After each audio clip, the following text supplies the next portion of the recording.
Hello, livestream. You should be hearing the sound of my voice now. Apologies if you're sick of it. Believe me, in 2019, I'm sick of the sound of my own voice as well. Been listening to myself on air, on Missed Apex, and through the wilds of the Carpentini forests. That sounds random, but it's not. Audiobooks. So I've spent the last 3 months continuously talking into a mic and then listening to myself do it. So God bless any of you who who aren't as sick of my voice as I am. We're going to do our... Go on, Chris.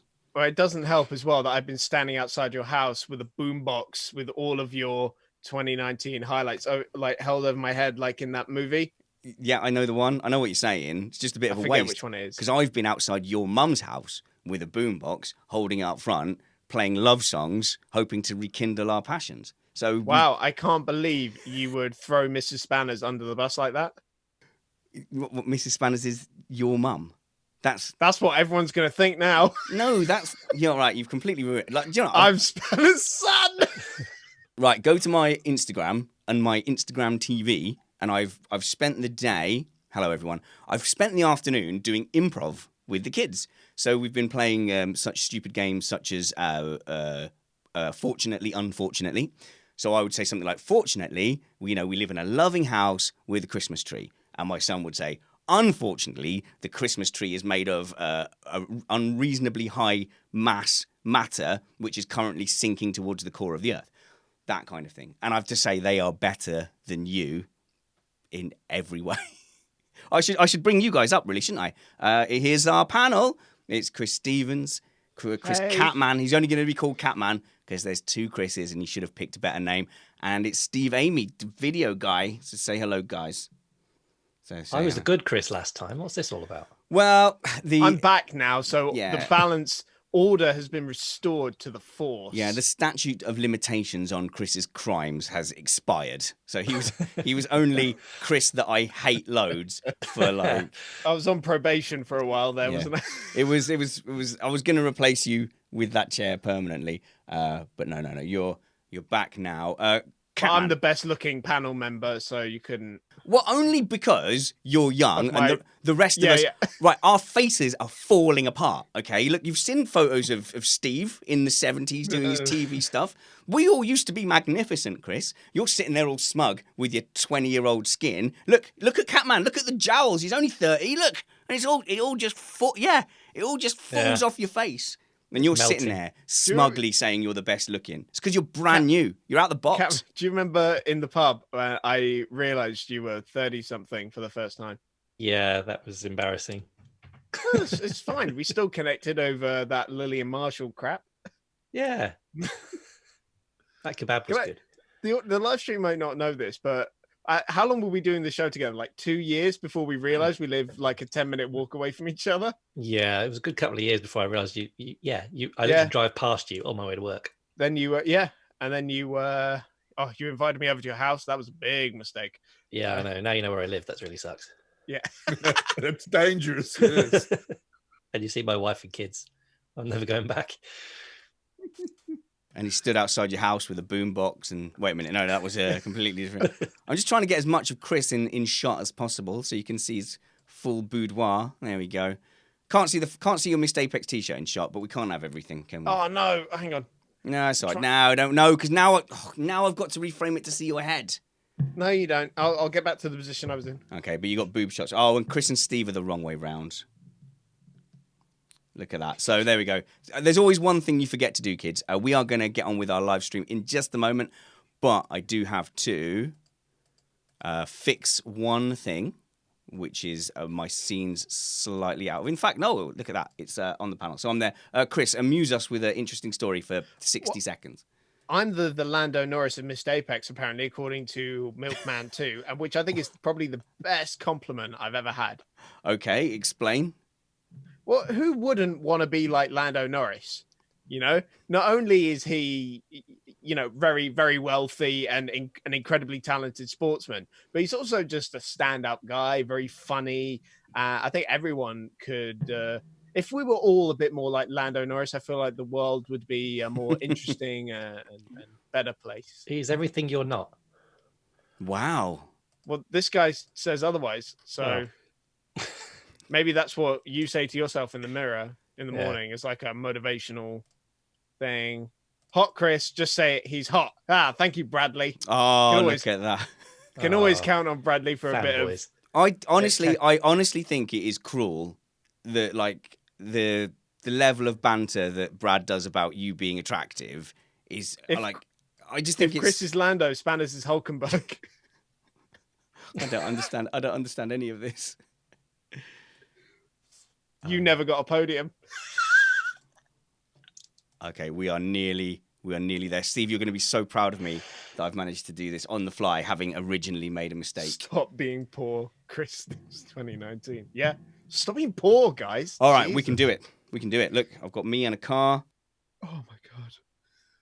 I've got all my buttons ready. I can say things. I can ignore. There's always people who do the live chat because I've got live chat on the website. You're all going to do it now. I'm going to have to start turning it off. I always get live chat messages like as the stream is starting, like people going, "Hey man, are you live streaming?" Like, yes, I am. So I have to go. I have to schedule it out to make sure that that I don't say things. All right, check that's fully up. It's good that you guys get to see the sausage being made. I do appreciate people who jump on the live art stream. of the trade, how the sausage gets made. You did just say that's fully up, and then you talked about sausages, Spanners. Yep, I wasn't talking about sausages really. You know what I was talking about. I was talking about little spanners. Chipolatas. All The right. little major. All right, mute. You. In fact, I can mute you. I can mute you guys. I don't know why I don't do that more often. I can just hit mute. There we go.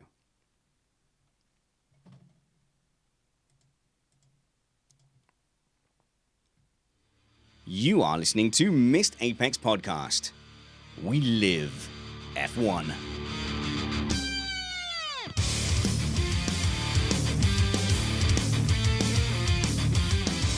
Welcome to Missed Apex Podcast. This is our 2019 F1 season review where we'll be looking at the top half of the grid. I'm your host, Richard Spanners Ready, and I'm joined by media guru Chris Stevens. How's it going, Chris?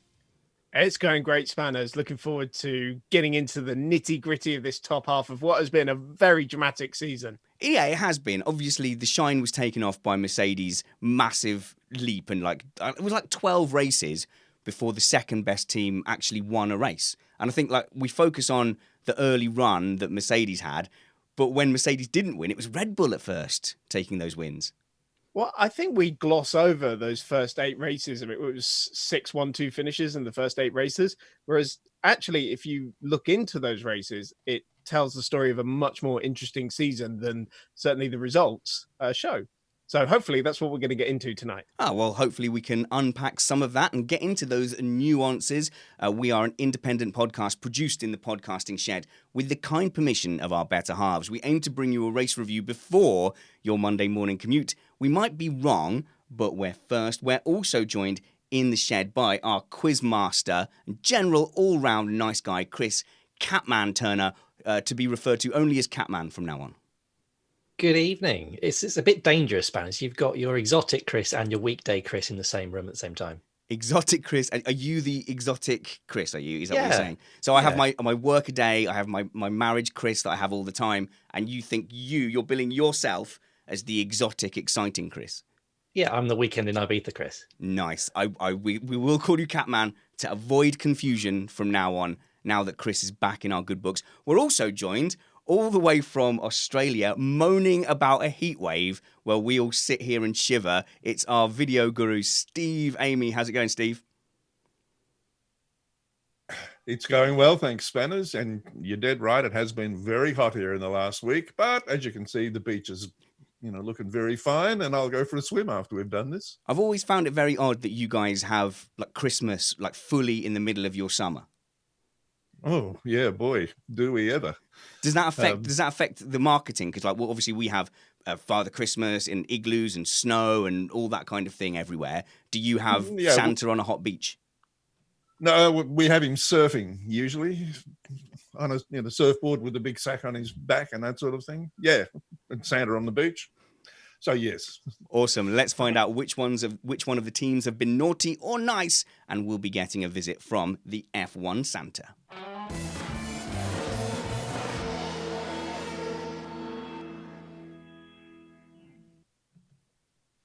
Right, as me and Chris said earlier, we're going to be going through the top 5 teams. Each one of the teams has been assigned to one of our panel. Steve Amy is covering Renault. Catman Turner, Chris, is going to be covering Red Bull. Chris Stevens, because he was a journo and stuff and he knows his stuff, he's got Red Bull and Mercedes. And I have got Ferrari. Now, don't worry, because my whinges about Ferrari's season have been well documented. So I am going to be drawing out the positives from the 2019 Ferrari season and giving the Tifosi things to be joyful about, things to look forward to, and things to be proud of. Where should we start? Let's start in the middle of that top 5. Let's start with Red Bull. Chris Stevens, that's on you. Tell us about Red Bull season. Well, I think the big thing about Red Bull this season was obviously the switch from Renault engines over to Honda, which was a bit of a question mark at the time, because when was it announced? It was just after they won the Monaco Grand Prix with an ailing Renault engine. And I think we, at the time, thought, have Honda shown enough with Toro Rosso that they're going to make Red Bull competitive? And we certainly have the answers to those questions now. Because, well, they've won 3 races this season. And at the very, very worst, you could say they are on a similar performance level to last year.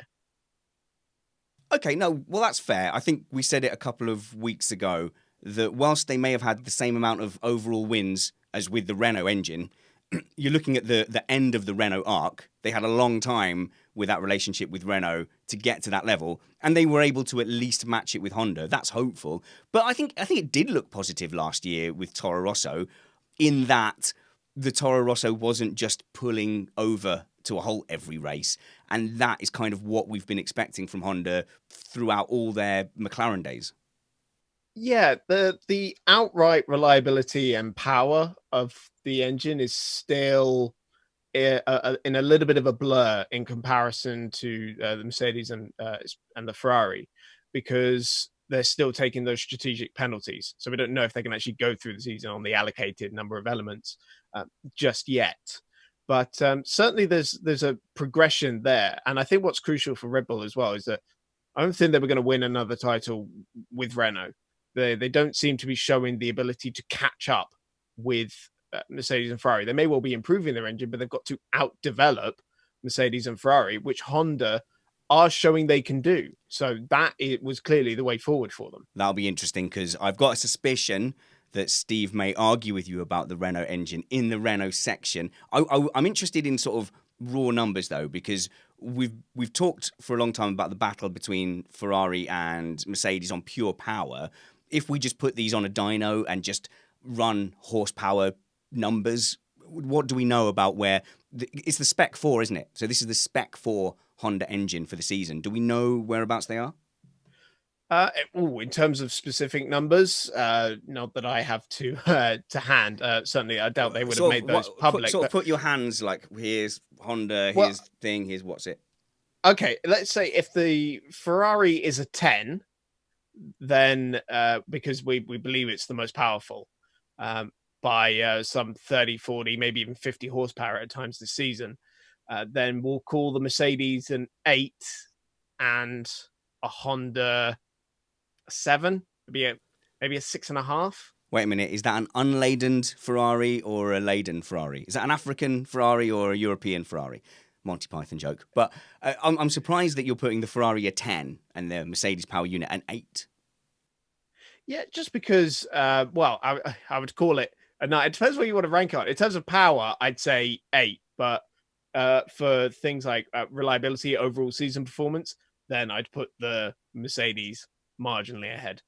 Is this also pre-technical directive or post-technical directive? Yeah, good question, actually. Wait a minute. If I'm being positive about Ferrari, can I be negative until we get... No spanners. This is a season of positivity that we're entering now. Chris? And obviously, I mentioned the fact that we don't quite know how the Honda performs against Mercedes and Ferrari in terms of raw power. Obviously, the chat room is bringing up the drag race between Pierre Gasly and Lewis Hamilton on the final lap in Interlagos. And of course, on the face of it, it would look like the Honda has very much got the legs on the Mercedes, but we have to consider the Mercedes engine was underperforming that weekend due to the altitude. It just doesn't run as efficiently in those conditions, and it was a much older engine that Hamilton was running. So that's it, especially in the end of the season, it's so hard to make these comparisons. I think the fairest judgment you get is at the first race in Australia. So like you said, it was an older power unit from Hamilton. Also, Red Bull may have been running less wing. It's hard to tell. I think people make far too much out of which car is faster in a straight line, because pretty much guarantee you any Mercedes or Ferrari car could choose to be the fastest car through a speed trap, could choose to be the fastest car from A to B, Catman. But, you have to go through the wiggly bits as well. Yeah, and actually a lot of it is not necessarily on the top speed. It's how quickly you get to that top speed. And Ferrari are very good with their energy deployment at getting there.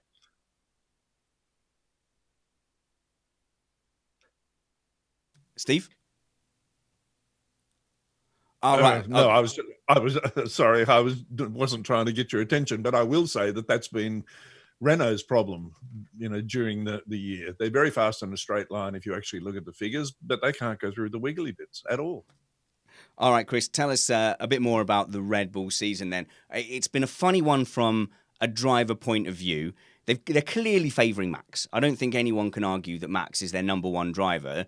They've been a lot more less steady on their second driver. How do you rate the drivers or rank the drivers at Red Bull? Favouring Max is absolutely the right decision. He has been outstanding this season, and for my money, the second best driver on the grid right now, behind Lewis Hamilton. And he is for sure going to be a title contender in 2020 if Red Bull get their act together. But his sheer speed has put two very good racing drivers under a lot of pressure. We can't just say that Pierre Gasly and Alex Albon are not fine racing drivers simply because on average they were maybe 3/4 of a second behind Max in qualifying. You say 2, I say 3, maybe even 4. Just a quick shout out to the chat room, who have kept us company all year and have been fantastic and growing in number. Hubert Schiller has taken the opportunity to contribute £5 in the super chat, and you can support us there, or you can support us at patreon.com/missedapex. But we do love having you live with us in the chat room. So go to YouTube, search for Missed Apex Podcast, and you can just chat along live while looking at us record. And bless your patience, because you often have to put up with a lot of the sausage being made. But to your point, Chris, you say two drivers, Gasly and Albon, has made both of them look fairly ordinary, or made them look like the rookies they are. But he also, he kind of put paid to Daniel Ricciardo as well. He edged out Sainz when he was still very much not in his final form. But you might have a really good point. I think just raw speed-wise, we might be seeing one of the very fastest Formula One drivers ever. And we won't know until we see him up against a few more people probably, but it's a possibility. Yeah, for sure. I agree with you on Ricardo and on Sainz, but it was more just about this year, really, because the qualifying speed he has, but also his racecraft has just been amazing this year. I mean, and not just the Leclerc battle at Silverstone, but his wheel-to-wheel ability. We've always known he will go for gaps and he'll make a pass happen. But he's really developed that this year, I think. And I think sometimes he maybe does sometimes pick the wrong battles still, but on a decreasing basis. So you can see the development there. And, that Leclerc action at Silverstone, not only was it, the FIA action of the year, but it was also my action of the year. Catman, then Steve. Yeah, absolutely. And also with Max just shoving Leclerc off the track at Austria was just showing how amazing he is in terms of just ruthlessness, which is what you need to be a top driver. When you're talking about Ricardo, I think I don't think he showed him up too badly, but Ricardo ran away scared, I think. But at that stage, I think Ricciardo was the more complete driver. Max was still making a lot of mistakes, and he was taking a lot of chances he shouldn't have done. This year, he's really matured in that respect, apart from Mexico, of course. So just to clarify that point, because I can see Steve seething. Yes, Ricciardo may well have been actually the better racer at that point. However, if you're Ricciardo, I think you could see that just you were not going to beat him in qualifying over a season. Well, I mean, you've kind of stolen my thunder now, because I was about to make that point. Oh, that sorry. Ricciardo did, jump ship. It was obvious at that stage, though, that Max was going to be, had the future with the team. And if he was going to stay there, he was going to be a number 2, and he wasn't going to take that, and nor should he. And the other point I'd like to make is we're all saying, well, Max has, matured last year and, he's turning into a fine racer. This is his 5th season. If he hasn't matured as a racer by now, perhaps he needs to go back to school for a while. I mean, he is a great racer, but he still makes some pretty silly mistakes at times, and he made a couple of bad ones this year. He's not a perfect, he's fast, but he's not perfect. So 2 points. Firstly, I'd say his only flashpoint this season was the Mexico pole squander. And, in response to it, yes, it's his 5th season, but he's still only 22 years old. And to think that Lewis Hamilton and Sebastian Vettel had only made their debuts at that point. So as much as we have to rate Max against the very best that there is, I still think we have to take a pinch of salt with him in that level, because there is just something that comes with age. I mean, his first year in Formula One was his 2nd year of car racing. Yeah, so what you're kind of asking us to do is treat his first couple of seasons as if that was his F2 and F3 seasons and allowing those mistakes. Yeah, kind of. But there is also an element that if the world gives you that privilege, earned or otherwise, he definitely did earn, through skill and talent, but he had all the privilege in the world to allow him to do that, and being a Verstappen certainly helped that. So I get that. He's still young, but with all the tools at his disposal, he was put into F1 that early. He would have been part of that decision as well. I don't want to let him off for that. I would rather treat him as someone with 5 years Formula One experience. Yeah, I think we have to at this point now. It's kind of getting to the point where he does need to start bringing in the results. And I think once he actually gets put into a position to fight for a championship, you will see a bit more of a change, because right now he doesn't have a lot to lose by, saying, well, if I go for this move and I crash the car, then, we lose 4th place in this race. It's not like he's fighting for the win every single weekend, which if, say, next year Red Bull managed to hit the ground running, we could see a bit of a change in the attitude. But I mean, if we're looking at reasons why Red Bull didn't score points, then the second car is really where we're going to be looking at why they didn't come second in the Constructors' Championship, for example, which they should have done. I've got some statistics from a listener, Martin Van Bellen. I haven't had time to fully unpack this, but I think that the gist of it is that since Monaco 2018, it seems like Verstappen's qualifying has really turned around. And so if you compare his stats, which Martin has done, and I've not checked them, but we'll take Martin on his word. It's basically Verstappen versus Ricciardo, Gasly, and Albon combined. Since Monaco 2018, he's had 5 race victories compared to 0 from his teammate. He's had 2 or 3, depending on whether you live in Holland or not. The Netherlands or not, versus 1 from those 3 combined. 19 podiums. 19 podiums versus, from the other 3 drivers, since Monaco 2018, 0. The qualifying battle, Verstappen versus those 3, since Monaco 2018, is 31-5, and the points is 592 versus 232. Obviously, Gasly and Albon had a bit of a bedding in period, etc., but that paints quite a picture, as Martin says. Yeah, obviously there's a caveat to it, not just Albon and Gasly, who are obviously not able to deliver the 100%, but also Ricciardo had a really unlucky run at the end of last season as well, with so many reliability problems, and while he was fighting for podium positions as well. So I think there is that to consider as well, not to take anything away from Max, because he still just is so amazing, and it's just such a joy watching him go wheel to wheel with a lot of these guys. Fantastic. Okay, let's wrap up Red Bull a little bit. I guess slightly less prominent in the Red Bull season has been the other two. Yeah, so I think it would be fair to say that Max was flying solo this year. Gasly arrived at Red Bull unfit for service, I would say, and then Explain that. Well, there's an argument that he was rushed in a little bit. Maybe a second season at Toro Rosso would have done him a little bit better. You kind of just get the feeling that they had to get someone in because Ricciardo was leaving the team.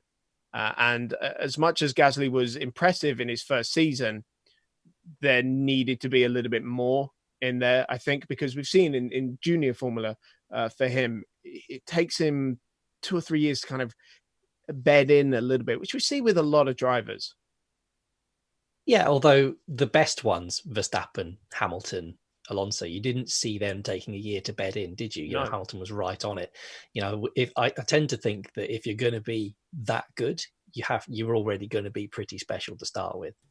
Mate, Gasly had 6 months. Imagine being a striker at Man United and you don't score in 6 months. You're going to get benched. That's an F1's arguably, more competitive in the fact that there's less seats. Catman. Yeah, I wasn't at all smug when it was announced that he was being stepped down after my preseason prediction. You could see it coming from a mile off. That Verstappen juggernaut is just going to roll over anybody. Unfortunately, such bad news for everyone. All those preseason predictions have been entirely lost. I don't know who did it. It may have been Steve. Steve may have lost all those records, but they're definitely gone. Don't look for them. No, not there. Don't look for them there either. Chris. We need to document them a little bit better next time. So I say he's already, arrived a little bit unfit for service, and then you throw in those 2 big crashes he had in preseason testing that just knocked every last bit of confidence out of the poor lad. And then he ended up fighting cars that he shouldn't have been anywhere near, and he wouldn't get stuck in and race them. Which is why it was absolutely the right decision to replace him with Alex Albon, who did get in there straight away. And I think that you can see the sort of turning point in Red Bull because they defended him so much, which you so rarely see when there's such a big differentiation in performance there, to the point where, they were criticizing their own car, which they never did before, in order to defend Gasly. But I think in Hungary, because Max was fighting low, and if they had a second car that was a bit closer, they could have strategically used him to help win that race. Mm-hmm. And I think that was the sort of turning point. No, we need to make a change. And Alex was immediately fighting. Great. So I was going to say that, that was a phantom menace. And now Alex, is a new hope. I don't know how the Star Wars films work. They're terrible. Steve. In the chat room, EJ Hammer brings up an interesting point. He'd like to know, how did Albon go versus Gasly? They had Gasly had 11 races, Albon had 10.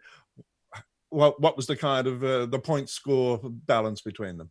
Well, you can't compare them because in the second half of that season, it was all just grid penalties and back of the grid starts for Albon, especially. I think he had 3 races. 3 of his first 5 races were starting lower down than he should have been because of engine penalties. So in terms of the points, you can't really make that comparison, even with Max.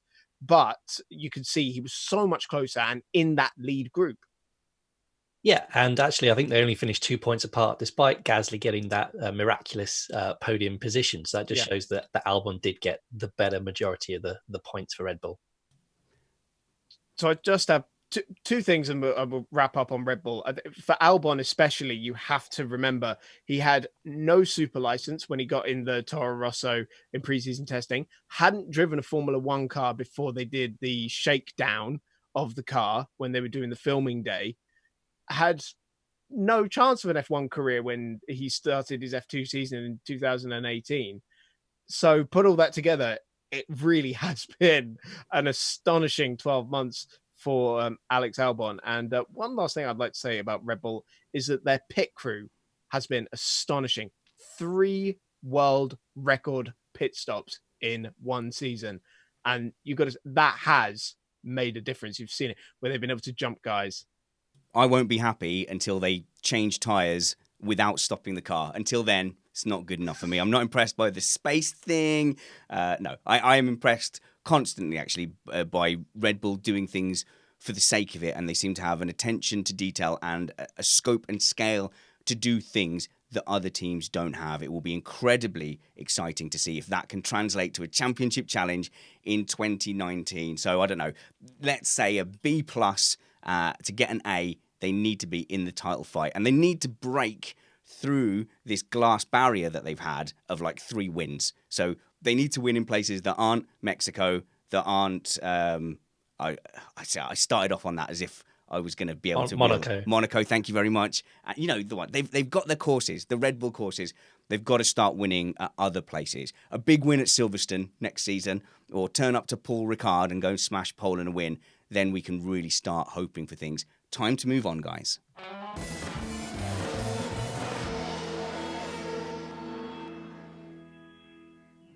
Okay, so we're jumping around in a bit of a weird order, just to keep you on your toes. We are reviewing the top 5 teams' season. So that is, of course, McLaren, Renault, Mercedes, Ferrari, Red Bull. Next, let's go over to Chris Catman Turner and find out how the season went for that team called McLaren with the Renault in the back of its car. Yeah, I would like to actually argue that McLaren were the best performing team of 2019. Oh, here we go. We go. All right, everyone. Okay, sorry, I didn't realise you were going to say that. Everyone get comfy. Right, here we go. Hang on, knuckles cracking. Here we go. Let's go for it. I haven't even finished, with Carlos Sainz being the best driver of the year as well. Oh, okay. So, I'm going to need boxing gloves for this. Okay, so I'll leave you to Here we go. So I'll rest my case. I'll make my case, and then you can have at me. So McLaren absolutely destroyed the Works Renault team, and they scored 145 points to 91. This despite having a vastly less experienced driver lineup. Hulkenberg was in it for 9 years, Ricciardo 8, and Sainz was only in it for 4, and Norris is a complete rookie. And also they have a lack of kind of their Works integration of their engine and their chassis, which can make a massive difference. They get the designs late. They have to package it around what Renault give them rather than being able to go with their own design philosophy. It's such a difference, and actually, it's almost embarrassing. Sorry to Renault and to Steve there, but I think it's embarrassing on that front. And going back to Carlos, he scored more points. He scored 96 by himself than any other midfield constructor, including Renault. And even if you take his podium away from him, give an average finish of 7th, for example, he still scored 87, which is vastly more than Ricciardo scored at 54, his nearest rival. And we're talking about Gasly and Albon, who both had half a season in a race-winning car. He beat them both.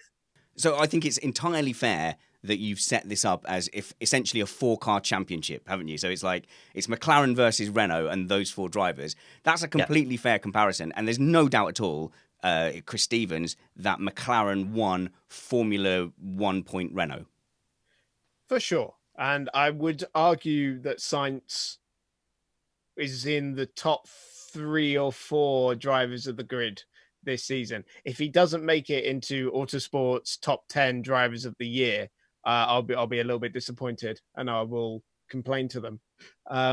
But to say McLaren is the best performing team is difficult for me to agree with, because I still hold them to the standards that I believe that they should be, which is they should be at the sharp end of the field. Oh, yeah, that's a fair charge, Catman. It depends where you're going to set your bar for success. Because realistically, McLaren should be title contenders. But at the beginning of the season, 5th was a reasonable target, wasn't it? Oh, yeah, definitely. 5th was a reasonable target. I think I would love to hold them in championship contention, but actually, realistically, I think you've got the top 3 teams who are spending $450 million. Then you've got Renault and McLaren spending a good 100 million less than that. So I don't think realistically you're going to get anywhere near that sort of performance based on those budgets. So I think this is as far as they can go. Oh, as far as they can go forever, Stevens? I think at this point in time, this is where I think 2020 it'll be a consolidation year. We'll lock down that 4th place, and then in 2021, that's when they're supposed to make the big leap forward and utilize the new regulations, especially because there's no point going in 2020 and having an amazing car for that. Yeah, not unless Zach Brown gets a few more sponsors on board and actually increases that amount of cash that they need, because you just can't outdevelop the top teams. Okay, brilliant. That brings me to my next line of interrogation. So, if we were to give you the credit of saying, all right, well, in my eyes, McLaren finished 3 places lower than they should be aiming for. You're counting that as a victory and saying they're the best team in Formula One this season. If we want to be generous and say top 5, they finished 4th, didn't they? I'm not wrong about that. They finished 4th overall. They outscored Renault and finished as the 4th highest team. So in a way, they finished -1 of their target -1. Okay, that's great. Let's say that's a relative success. Where do you credit it? Because Matt Trumpets posted on Twitter that he thinks, and by the way, he's doing some music-y thing, right? He thinks that is more important than this.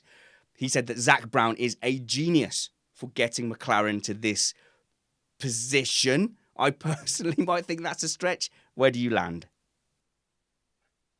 I would say he's done a good job. He realised his mistakes, because he was, don't forget, in charge during the awful years where they were only scoring 30 points, and when Eric Bouillet was in charge as well. So they, as good as he was at managing Renault, he was never going to be able to manage a top team. So they got rid of him, and now they've moved on to Seidel. And I think he's good, but I don't see that many new sponsors on the car, and that is his main area of expertise, and I just don't see it. Yeah, so what is he doing? So I think the thing that Matt has credited him with is bringing in the team principal Seidel, and perhaps, Steve, he can take the credit for the driver lineups as well. Oh, maybe. I want to ask the question, though. If Zach Brown was so terrible at running the team, and Seidel's only come in sort of halfway through this season, who was it that orchestrated the big improvement for McLaren? Because that would have had to have started during the 2018 season. Yeah, it certainly wasn't Seidel. I mean, he's come from the Porsche World Endurance Championship background, but he, as you say, he's kind of taken over the reins when they were already on an upward trajectory. Yes, very much so.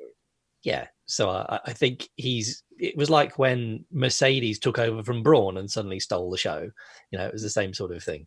So Pat Fry seems to be the one, isn't he? Wasn't he the one that was there at the time, putting the team back together, and then left when Seidel came around? Well, I think with all of the teams' turnarounds that we see, you can never just attribute it to one person. If Toto Wolff leaves Mercedes will do just fine. Ferrari hasn't been turned around because Maurizio Arrivabene replaced Mattia Binotto, and it hasn't been turned around since who was before Arrivabene? Domenicali. No, there was the interim guy. Or was there? Yeah, it probably began with an M. Domenicali was a great team principal, and I forget who replaced him, which is a little bit embarrassing. Oh, okay, so you're saying it's not down to one person, but that's not really the kind of nuanced analysis that our listeners are used to. So if we could just pin it down to one guy, that would be great. All right, Lando Norris. Yeah, I would agree. I would actually say getting rid of Alonso was probably the biggest thing that they did, because he has been toxic no matter where he's gone. And I love the guy. He's a great racer, but he just can't build a team around him. Marco Mattiacci was the person I was trying to think. Thank you, chat room. All right. But no, on Alonso, I will say Alonso knows what a good car feels like. So having his development, feedback over 2017, 2018, and let's not discredit Stoffel Van Dorn as well. He deserves a huge amount of credit in helping develop that car as well. I know that he didn't have the most glittering Formula One career. Didn't he lose the qualifying battle to nil last season? Yeah. Yes, 21-0, and he only scored. Alonso scored all of the points pretty much, bar 12. All right, their points in 2018. Yeah, but and I know, chat room's already losing their mind over this, but that was such a blip in his career. Literally everything else that man has driven, he has been unbelievable in. And I think it's a combination of Formula One politics and Alonso being amazing and the car being terrible that meant that. But he did have a crucial part in the development of that car to help make it what it was for this season. Okay, Chris, I think we can give you that to some extent, and we won't draw attention to the fact that Catman is under some spousal pressure there. Look, hey, if you need to go and sort out the cats or something because you're a vet, so you take all the animals home. Have you got like a wild leopard in the kitchen that you're feeding with a baby's milk bottle? I think it must be. Both my kids are still awake and driving my wife nuts. Well. But I can keep going for a few minutes. It's absolutely fine. Where were we? Shall I go on to the gulf between McLaren and the top three teams? Let's do that. Okay. So there's a lot of, so we're just saying how much of a genius that Brown is, but actually the team still has a lot of refining to do. They had well too many retirements this year. Sainz had 4, and Norris had 5 or 6 if you include France. I didn't realize it was that. I didn't realize it was that high. Wow. Yeah, massive. So it's over a quarter of their starts, and no other team had any more than that. The only driver to retire more was, can anybody guess? No. Grosjean, mainly because he hit a lot of things. Right. Is that actually true? Is Grosjean the person who retired the most this season? Yeah. That's incredible. So that does reflect the fact that when you go on a betting site before the race, if you want to bet on first driver to DNF, Grosjean always has the shortest odds. Always. So does that affect how we judge the gulf between Sainz and Norris? Because I think that's where we go next. And as Brits, we have been cheering Norris on, although Sainz is also a very popular driver. You can't deny Sainz has outperformed Norris. I think it's the scale of which that has happened and how much of that we can account to being a rookie that we're looking at. Because obviously Sainz got that podium. That's a big hunk of points for a team that wasn't competing for podiums week in, week out. Yeah, I mean, so they made a big deal out of Lando Norris getting 11 to 10 in terms of the qualifying battle in Abu Dhabi. They made a really big deal out of it, and Sainz was really disappointed. But actually, if you delve deeper into it, they had so many mechanical issues, particularly in qualifying and practice, that actually made a massive difference. So if you exclude, there were 6 races where they had problems in qualifying, and actually if you take those out, it put Sainz as out qualifying Norris 9-6, with the average gap being about 0.1 in Sainz's favour. So it's not far, but it's enough. The problem is in that midfield, that 0.1 to 0.2 of a second can be 1 or 2 places, and that can be a big problem for the rest of your race if you're stuck behind someone. Yeah, it must be said the midfield has been so competitive that a tenth of a second has meant multiple places on the grid, sometimes multiple rows even. But we are making the comparison between somebody who's been in Formula One since 2015 and somebody in their first season. And we mentioned the point earlier that Sainz maybe takes a couple of years to kind of get into it. But we are looking at the peak of Carlos Sainz at the moment, I think. And for Lando to come in no way is he discredited or shamed himself. He's identified the problem areas, things like having to get his elbows out on lap 1 because he was losing too many places. Yeah, I think a bit of the qualifying speed does need to come there. I will agree with you on that, Catman. But I think he's been astonishing for a rookie. And let's not forget his junior career as well, which was simply brilliant. Yeah, absolutely. And sorry, that was by no means to take away from Lando's stellar first year in Formula One. He's been absolutely brilliant. I didn't expect him to get anywhere near Sainz as much as he did. He had a few off days that needed to sort. So kind of Monaco and Brazil, he really just kind of failed to make an impression on the race and actually had to let Sainz past him because he was just floundering basically. And there were a couple of incidents every now and again. The one with Stroll in Spain springs to mind as well, but that was his 5th race. We can't judge him too harshly.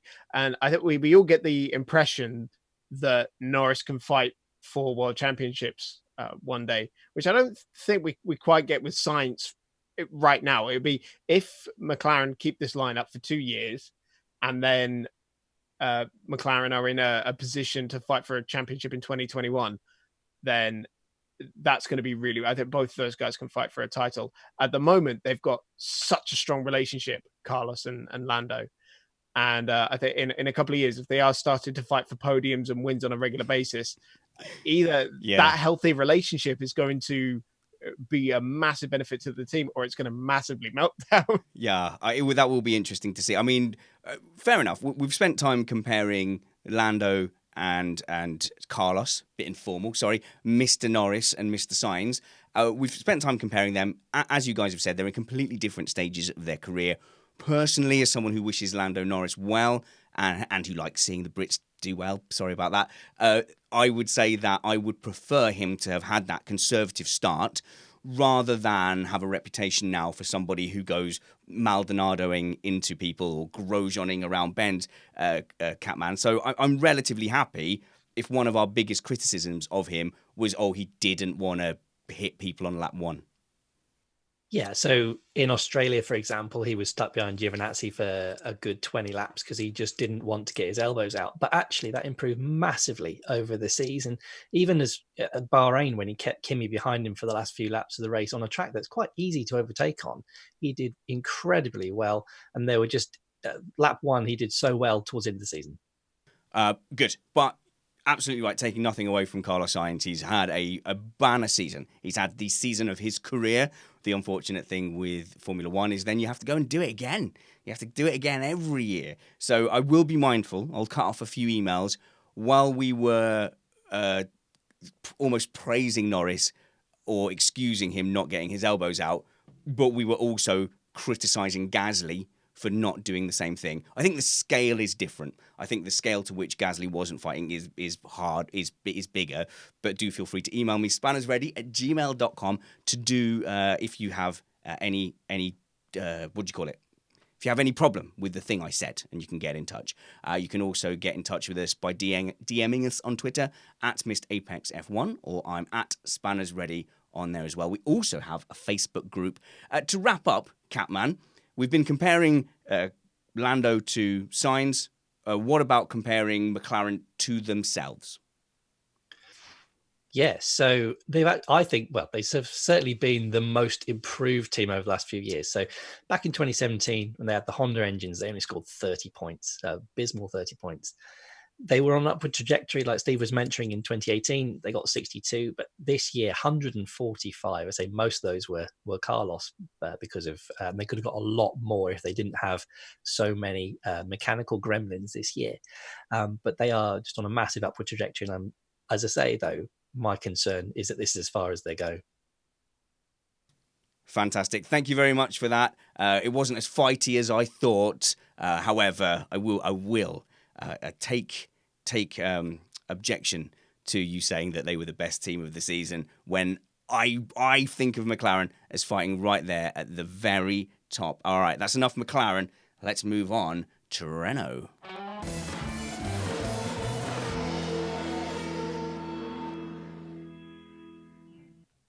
Okay, we go from number 4 in the championship this season to number 5. Some will say that they should have been number 4, but Steve Amy, our video editor, who still isn't on, you're not on the social medias, are you, Steve? You don't do them.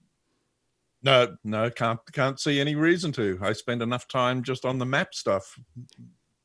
Why waste time on other things? But I always want to tag you and give you credit for things and argue with you about stuff on the Twitters. But no, you hide in your hovel playing your guitar. Now, you are an all-round musician and a professional video editor.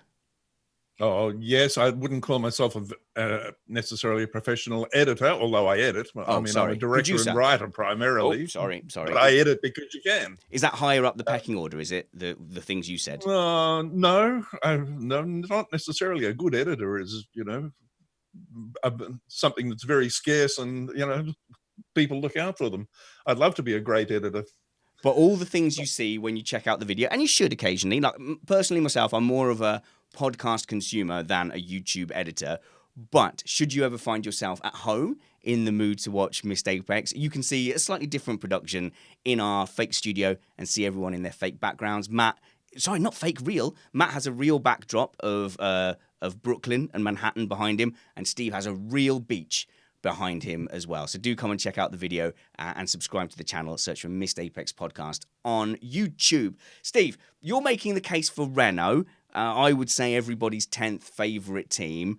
I understand that you will be a fan of Daniel Ricciardo, but how do you actually feel about the team itself?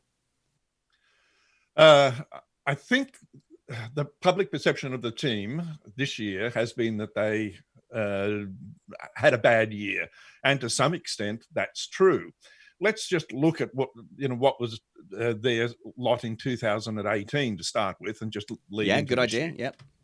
In 2018, they had what they probably considered to be a fairly good year.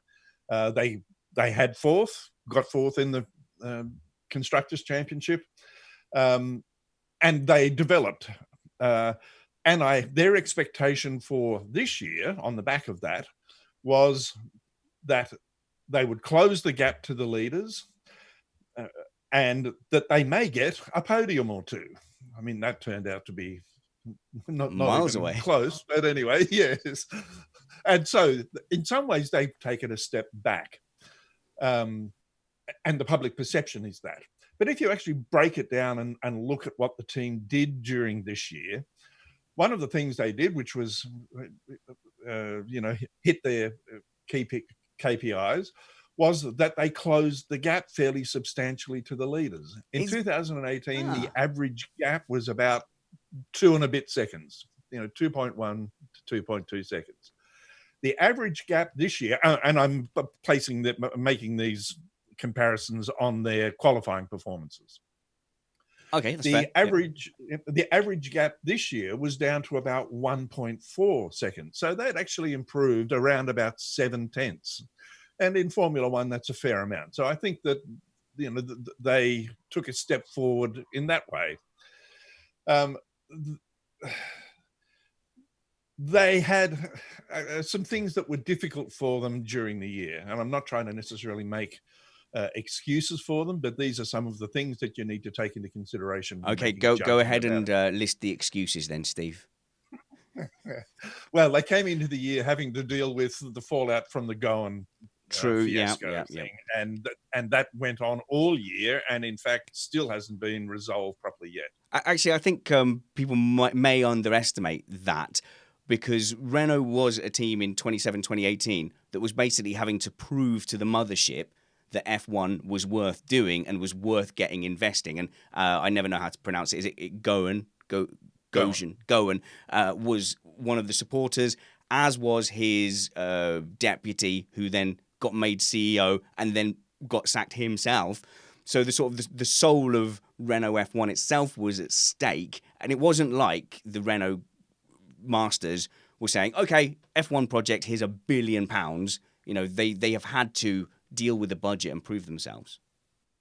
They have, and their new, managing director is someone who has publicly stated that he's not a fan of Formula One racing.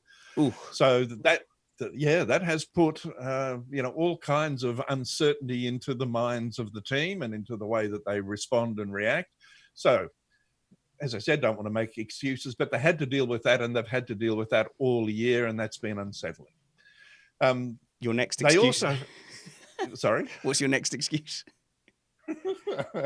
Well, they had some problems with the new engine test bed that they put in Viri at the end of 2018. They put a new dyno test bed in, and it had problems, and so that caused them issues coming into this year into testing in terms of being able to develop their engine further. And having said that, their winter testing this year was actually pretty good. At the end of the winter testing period, they had put on the third most number of laps, both as a team and as an engine supplier. They had the third fastest time, which was Nico Hulkenberg on the last day of testing. So, and it was pretty good. They didn't have, too many crazy engine problems and mechanical problems during the testing. Okay, so just hold you there, because the chat room is trying to correct our pronunciation, but have spelled it in such a way that it leaves me none the wiser. They're saying it's pronounced Goshn. That's 3 vowels together. Gojin. No, I'm still. No, sorry. I'm none the wiser from that. I take my pronunciation from Matt Trumpets, who seems to know. Oh gosh, no, he says me that it's going. He says Bottas. He doesn't know anything. No, he says Botas, doesn't he? He says Bottas. The other thing is, it's interesting. You are making excuses, which is fine. I like those factors. Talking about the engine and the problems they're having. Renault is also in the back of the McLaren, so McLaren had the effects of all those things as well. You can't quite excuse them because you are talking as if it's Renault versus the top three. Really, they haven't earned this season. They haven't earned the position to be.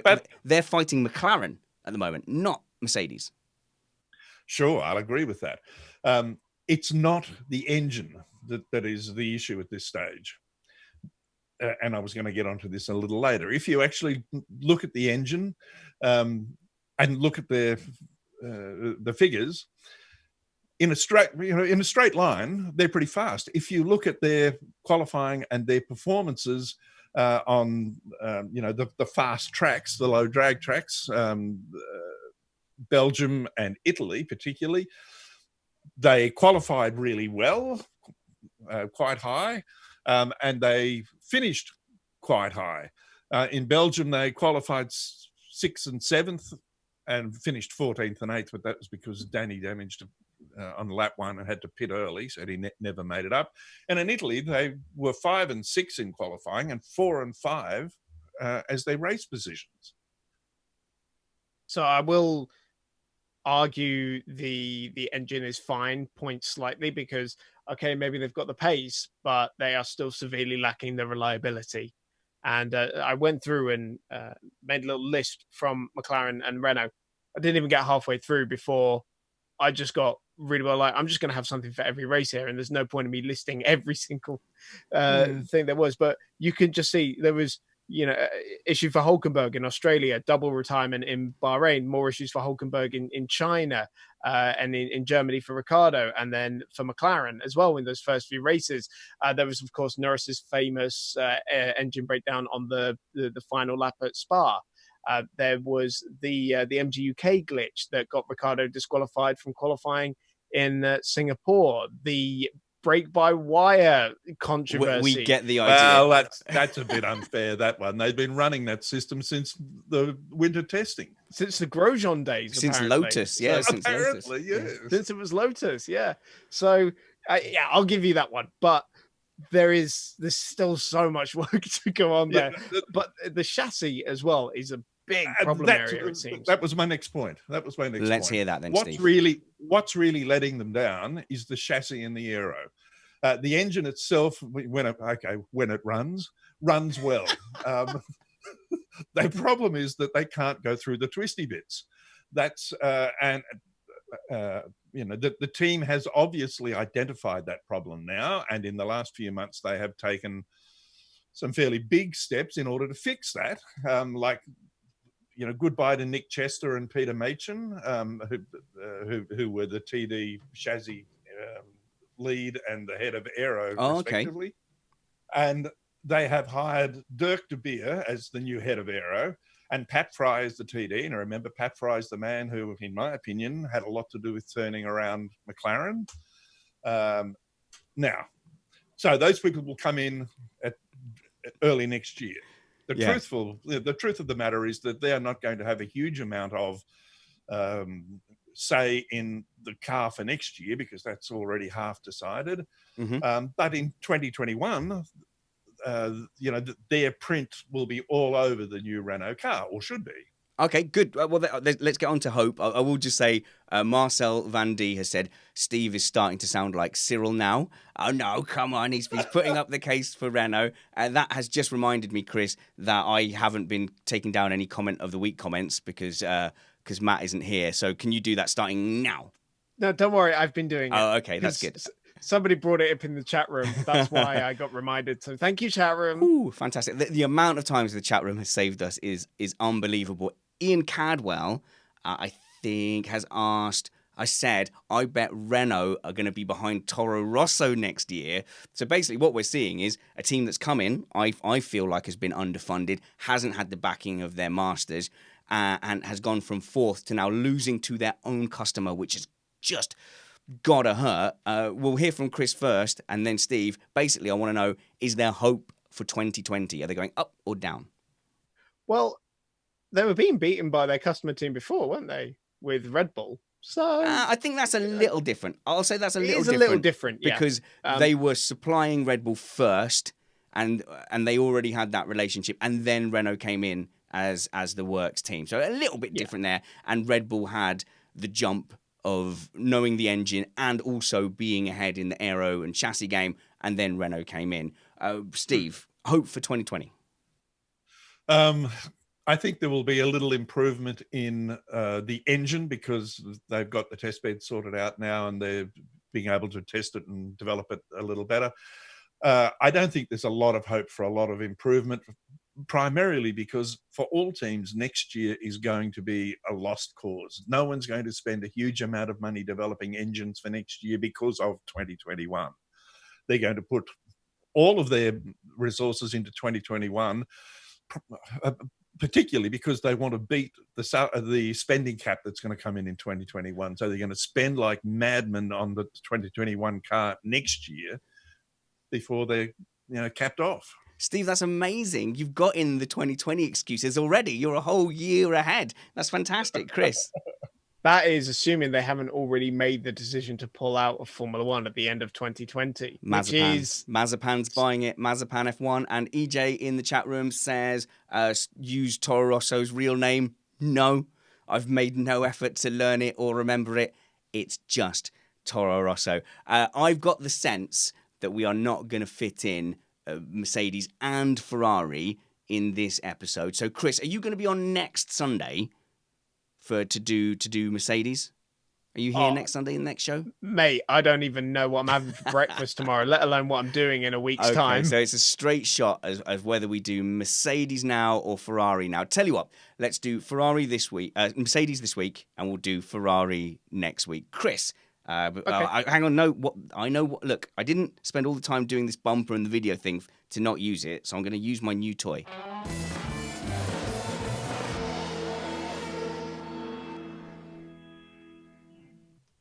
Chris Stevens, let's pretend that we didn't just do our admin and decision making on the air. Let's have a look at the season by the Silver Arrows. They wrapped up the championship quite early for the driver, and a little bit later or was it the other way around? I can't remember. But they wrapped up their sixth consecutive constructors title. Can it be anything other than an A+ for the Brackley outfit? I think there's area for improvement. I think we see when Mercedes come under pressure, they do make mistakes. And that's true of any team, really. We've seen Red Bull make mistakes under pressure. We've seen Ferrari make mistakes under pressure. So it's not a particular criticism. I just don't think you can quite give them the 10 out of 10 for this year, which is absolutely fine, really. But I think in terms of the car as well, Lewis has said, I want more power next season. I don't want to be down on the Ferraris. I want to be able to, I don't want to have to sit behind a Ferrari for half a race and stare at the back of it for so long that I could give you a detailed drawing of a Ferrari rear diffuser at the end of the race. So that is one area of improvement. Well, all I can say is, Lewis, welcome to the rest of the field if you've got to sit behind a car for a while. But how do you think the other 20 drivers have felt? But for me, Mercedes were quite lucky in being the lead team with the most stability. Nothing had changed, really, whereas Ferrari had a new driver lineup, Red Bull had a whole new engine. So they were able to start on the right foot, but actually the car wasn't all that when they first got it together. And in preseason testing, it wasn't brilliant. It didn't handle all that well. And that is kind of a characteristic which kind of stuck through the season. They managed to really improve the speed, but Lewis was certainly complaining at the beginning of the season it wasn't perfect to drive. Oh, yeah, no. I mean, they only won 7 races in a row. Yeah, well, this was the big thing, wasn't it? They were complaining that the car wasn't, 100%, but they took 6-1-2 finishes in the first 8 races. The title was already won at that point. They had one hand on the trophy already, especially for Lewis because he won 6 of those first 8 races. So I think we need to stop putting so much weight to what happens in pre-season because we've had 3 seasons in a row now where Ferrari have looked amazing and fantastic, and then it's not turned up in the flyaway races. Yeah, for sure. And we say that Mercedes have built a car for the whole season, and then they kind of identify the problem areas, don't they? So like the low speed corners, so they wouldn't go well in Monaco and Singapore, for example. They really worked on that for this season, and it was a whole lot better. Now they've had even fewer blips. Austria was probably the biggest one because of the overheating, and they worked on that. Germany was pretty bonkers, and actually you can't really read too much into that race, so we'll give them that. And then Singapore and Brazil were the lowest points because they came 4th, or Lewis just got out dragged to the line. To be fair, if he hadn't had that penalty, he still would have been on the podium in Brazil. So there are so few areas where you have to look at the car for and the team, in fact, for improvement. Their consistency and that when they have failed less. Does that make sense? They've failed safe in a way. So they haven't failed as in 2 cars driving together. They haven't failed in that a philosophy has made them out of the top 6 or anything like that. When they failed, they've still had a real drumbeat of results. And in fact, I think I was looking at Mercedes, and they may be the only team that scored in every round this season. Correct me if I'm wrong. Potentially. I haven't got the stats in front of me. Only because Ferrari didn't score in Brazil. Yeah, maybe Red Bull, if Max didn't finish a race, then it's a bit more likely that that they didn't score. But we can confirm that next week. Now, we're praising Mercedes, but this is not to say that Mercedes won Lewis Hamilton the title. I think more the team played a role this year than, say, last year, for example, because I think if it had been Bottas versus Seb for the title, then I think we would have seen Seb and Ferrari being crowned world champions last year. Whereas this season, it was a season where they were in podium contention for every race, which is so much better than to have a few wins, but then be trash everywhere else. And they did get a bit lucky in those first few races sometimes, Bahrain, Canada, Russia. I knew you were going to bring that up. I knew you'd bring up Bahrain in that. You say that's lucky. So you're saying it's lucky because Leclerc had a failure that had to slow him down. I will say that Mercedes have a philosophy where they have a lot more margin on their reliability. Yeah. So I bet you... I agree with that. Yeah. I bet you anything that Mercedes started out the season feeling confident. So they think, we're pretty much there. So we can run at 80% and we'll look forward. Ferrari, they'll have looked at the tracks where they were doing well. As soon as they thought they were doing well, like Bahrain, they can start cranking it up and they can throw reliability out the window because they knew they'd made a poor start and they needed to capitalize in the areas they could. But I think when you go for a philosophy like that, you're thinking more about the end of the season. Like, we didn't have to take an engine penalty on the car. And so actually it was fine. We've saved ourselves, a couple of bad races there. I don't think they quite expected the payoff to come in the second round of the championship.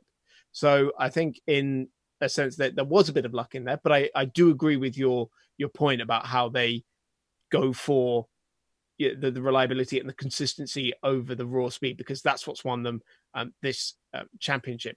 And just go on. I was going to say, it's not just purely on the engineering reliability versus performance. They do it with strategy as well. So often they will take the low risk and they will take the do nothing approach. And that's not an insult. In every situation, you've got options from do nothing to do something extreme. And so often, like when there's a safety car or when there's a virtual safety car, there's an opportunity to pit, or a pit window is closing, or the weather is coming in, they will do nothing first. They will sit and they will react and be reactive, because overall, though you may lose out to the person who gambles, the idea is that by being conservative and doing the do nothing first approach, that you will win overall. I think they were put in that position because they had such a strong start to the championship. If they were trailing in the championship, you might see them being a bit more proactive. So I think next season, let's say Ferrari and Red Bull really hit the ground running, and they will have to shake up that strategy and that philosophy. Otherwise, they will just come off second best a lot of the time. And we're saying Mercedes done incredible. Lewis Hamilton's obviously been amazing. We can't go through this show without saying that, because just to say that Mercedes won him a title would be ridiculous. And Bottas 2.0 at the beginning of the season really didn't pan out. He's no schmuck. He's a fine racing driver, but for Lewis to have had nearly the points equivalent of 4 victories over him by the end of the year, I mean, that's astonishing. So I guess inevitably we do have to look at Bottas. On paper, it's his best ever season in Formula One. However, it's now his 3rd season as Lewis Hamilton's teammate, and it doesn't look like he's any more of a threat than he was at the beginning. The consistency isn't there. The raw speed isn't there. He's beaten in just about every area. And I don't know, is that fine? Is that fine for him? Do we still get the impression there's fight? He talks the talk. He says all the right things. I need to come back stronger. But so often, I mean, he looks just utterly dejected in team photos and after races and on podiums. And it's, I don't know, it doesn't feel the same as when it was Rosberg-Hamilton battling at Mercedes. Yeah, I think Rosberg was able to provide more of a challenge than Bottas can. He has these flashpoints, doesn't he? Baku was one of them. Japan was one of them as well. But he needs to be doing that every race. And he can't afford to just leak so many points.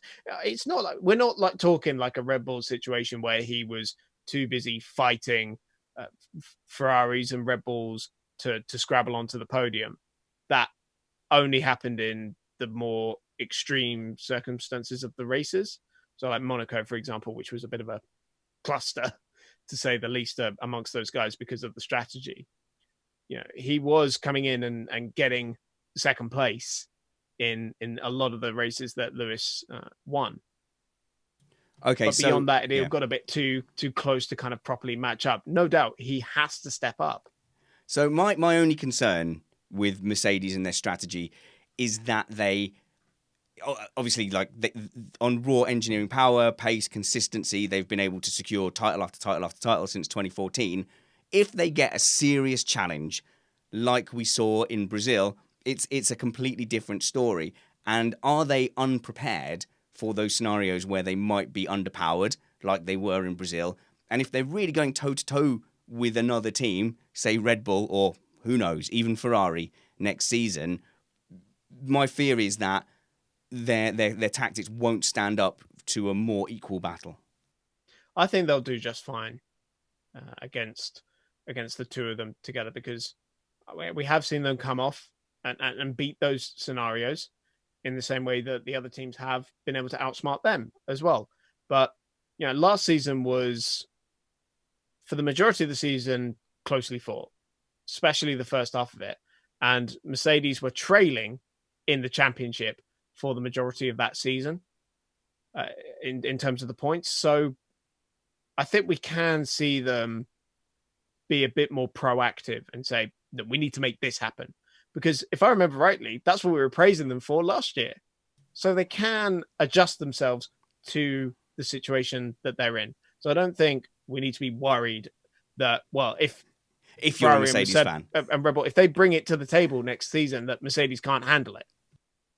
Okay, Chris, you've done that very concisely. There's not actually, surprisingly, there's not really a great deal to say about Mercedes because they've achieved the targets they set out to achieve. They set out straight from the beginning of the season and just absolutely smashed it. When they have been down, they've still been consistent and taken their opportunities. So when Ferrari were ahead and left the door open, they walked through that door and took those opportunities. I mean, we're sort of scrambling around, looking for some negatives, looking for some areas of improvement. This is probably, here we go. Mercedes are the best Formula One team that has ever competed in the sport. That's a really strong statement. I'm so inclined to agree with you. I stand by it. And email me spannersready@gmail.com or comment in the. In fact, I don't do the YouTube thing. Like and subscribe, guys. Leave a comment in thingies below. Do you know what because I'm not too much of an expert, historically. We'll do some research. We will put this to a series of experts, and we will determine if Mercedes are the greatest team from Formula One history. So just to be clear, I'm not saying it's the best car in Formula One history relative to other cars, because I think there are seasons where Ferrari could have won. But I think Ferrari have had a normal amount of inconsistency, whereas Mercedes haven't, and that's where they've picked up the extra. Well, I think in terms of lap time, the W10 is the fastest Formula One car of all time. No?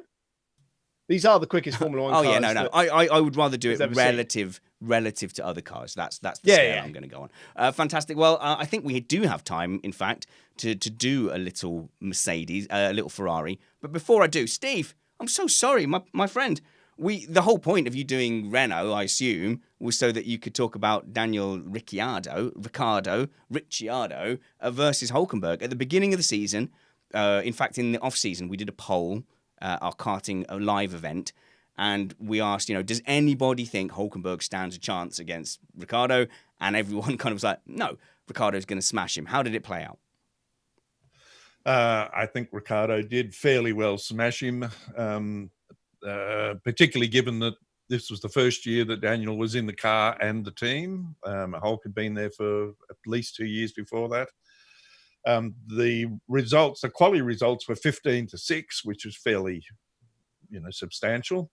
The race results were 12-9, which is not quite as, desperate, but still is a fairly good winning margin. And the points were 54-37. So obviously Ricciardo outgunned the Hulk, fairly substantially. But I think it's more than just what the statistics show. Ricciardo came in, and he is the sort of racer that is prepared to take a risk. I mean, sometimes to his own detriment. Dive down the inside, the last of the late breakers. And what did he say about licking stamps and taking, pushing gaps? The difference with him is that he is a driver who is trying to force situations where he can get an advantage with someone. If he comes up behind someone, he will look for a way to be able to force them to make a mistake in order to be able to get past them. He's looking for an advantage. Unfortunately, I think Nico Hulkenberg has spent too long driving in only midfield teams and has a kind of a midfield mindset. That is, if a doorway opens up on the racetrack for him, yeah, he'll take it. But he's not the sort of racer to be pushing the person in front of him to try and force them to make a mistake. So he beat him in the stats, but he beat him well and truly in the style of racing that he pursues, and in the mental strength and the mental kind of direction that he uses when he races. Okay, so I will say the chat room isn't being that kind to Ricciardo here. However, they never are. However, he's beaten a rated driver. Say what you want about Nico Hulkenberg now that he's been beaten by Ricciardo, but people have been very, very complimentary, apart from his inability to bag that podium. People have been complimentary and rated Hulkenberg as a top driver. Ricciardo's gone there and dealt with him. So that is step one to repairing the reputation, if you like. He's got Ocon up next. If he beats Ocon, that is going to, that's going to be a big tick in the box, and people are going to go, well, look at that. He's beaten Hulkenberg. He's beaten Ocon, Chris. Hard to argue he's not a top flight driver if he does. I would argue it's just the other way around, in that we should be measuring Ocon against Ricciardo, as if Ocon is already some sort of massive benchmark. People really rate Ocon. As much as we rate him, it's only going to be his second season in Formula One, or third. Third, yeah. So I don't think we could quite say, because it's not like he hasn't been on the podium and he hasn't won races, so we can't say, well, he's beaten Ocon, so therefore he's clearly brilliant. I think for more, it's going to be Ocon beat Ricciardo, or got very close to Ricciardo. Okay, yeah, and like I said, it's a big if, and David Shankle says that's a big if, Spanish. Yeah, I know, and literally that's what hypothetical scenarios are. I said if he beats Ocon, then people will not be able to deny that he's on his way back. Prediction though, is your boy, Danny Rick, is he super cool, spinny, dancey guy? Is he going to beat Ocon? Yes or no, Steve? Yes, but I think it'll be harder than beating Hulk. Good. It will be a fantastic race to watch. Chris, you disagree? No, I think he has to. For the sake of his career. Mm-hmm. Yeah, I agree. No, I agree. You're right. He's coming in from a year off into a team he doesn't know. It's now Daniel Ricciardo's team. Daniel Ricciardo has to win next season. Absolutely agree. Let's squeeze in Ferrari.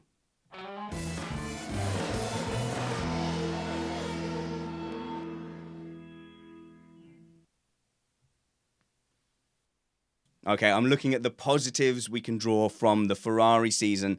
What can the Tifosi be happy about this season? I will say the absolute number one thing that you can praise Ferrari for, Chris, is the fact that they have gone to the driver market. They have let Kimi Raikkonen go and decided not to bring in another Raikkonen, not to bring in a solid number two, a journeyman. They could have brought in Hülkenberg. They could have brought in Perez. They could have brought in Grosjean, somebody, or Magnussen, somebody who could just be offered up on the sacrificial altar for Vettel to beat soundly. They didn't. They went for a second-year rookie, and they went for talent all out. And you have to say that is a massive departure from Ferrari culture of recent times. And they've really brought on and nurtured an exciting F1 talent for the benefit of the sport as well as for their benefit, and deserve nothing but praise for that. Big thumbs up from all of us. Huge. Because it's just electrified the battles at the sharp end of the field, I think. Not only, having Max there is the kind of the disruptive influence on a lot of a very stable position at the front of Formula One. So bringing in some new blood has really revitalized the lead battles for me. It's just something new and exciting to watch. And my God, he learned how to get his elbows out after Austria, didn't he? It was just amazing. So he's had this sort of season-long rivalry with Verstappen as much as he's had with Vettel. And I think if we fast forward a couple of years, my prediction will be that we will look at the Leclerc-Vettel as a side note in a larger battle of how Leclerc and Ferrari take on Hamilton and Mercedes and take on Red Bull and Verstappen. But at the beginning of the season, actually, it didn't look that amazing for Leclerc. He ended up in the Baku barrier, didn't he, in qualifying. There was a couple of other errors. Of course, he was, you say robbed, but he was robbed by unreliability in Bahrain. Actually, though, it did look like Vettel was going to be on top of him for the season. It wasn't until Paul Ricard where suddenly it started to go the other way, and Leclerc was beating him, 3 races in a row. I think Silverstone, Germany, I'm forgetting the ones. But basically, there was a run of races where when they both finished, Vettel only won in Hungary in the teammate battle. He only beat him in Hungary and then Singapore when he won the race. I'm going to disagree with you slightly. Because for my money, Leclerc very much showed his intention immediately. First race, when they had to tell him, you back off from Seb. And then in Bahrain, where he went, nope, I'm just going for it. And brilliant wheel-to-wheel racing with his teammate. Yeah. So for me, that intent and that ability was there from the offset. It just lacked a little bit of consistency, as you'd expect with somebody only in his second year in Formula One. And the mistakes were there, as you'd expect, but he can't afford to keep making those. Next year, he needs to have a bit more of a cleaner slate, but he's so hard on himself. Yeah, chat room saying that Leclerc got schooled by Verstappen in Austria. What is Austria? Race 6 or something, or race 7. It was early on in the season. Certainly in the second half of the season, it's hard to argue that Vettel didn't have wasn't beaten by Leclerc. Steve? Yeah, for sure. I was just going to say that obviously it must be hard for Vettel because he started the year with, the thought that he was the number one driver. And he thought the team was going to support him as the number one driver. And they did for maybe 2 or 3 races. And after that, obviously they saw that Charles Leclerc, he's a damn good driver, every bit as good as Vettel. And he started to push himself onto the team. And yes, he's hard on himself, but then he's obviously a racer with, high standards and high expectations of what he can do.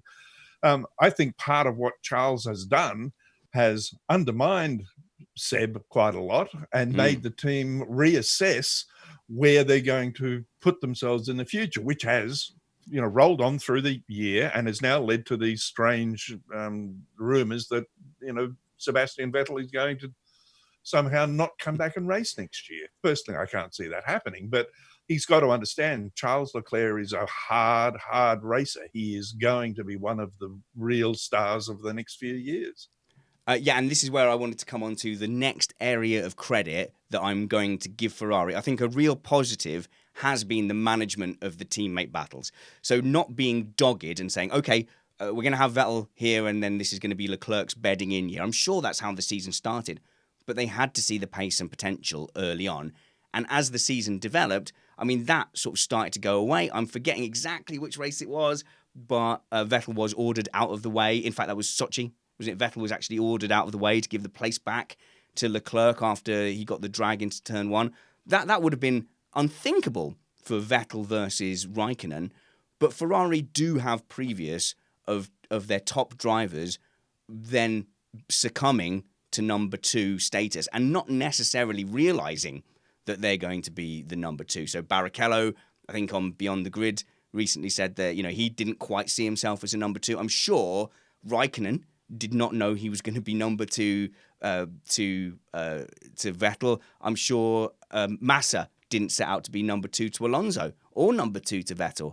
I don't think that there is that doggedness. And I think I can see from this Ferrari management here that they could be willing to say next season, if Leclerc's results start coming up immediately, they will start favouring Leclerc and start giving Vettel orders to hang back or hold back. Or I'm not saying they'll go as far as opening his gearbox on the Interlagos grid to knock him back 5 places, but they might. If Leclerc is outperforming Vettel, they'll give Leclerc the number 1 status. They will. The future of Ferrari is Leclerc, but I'm kind of hoping that this is a bit of a wake-up call for Seb.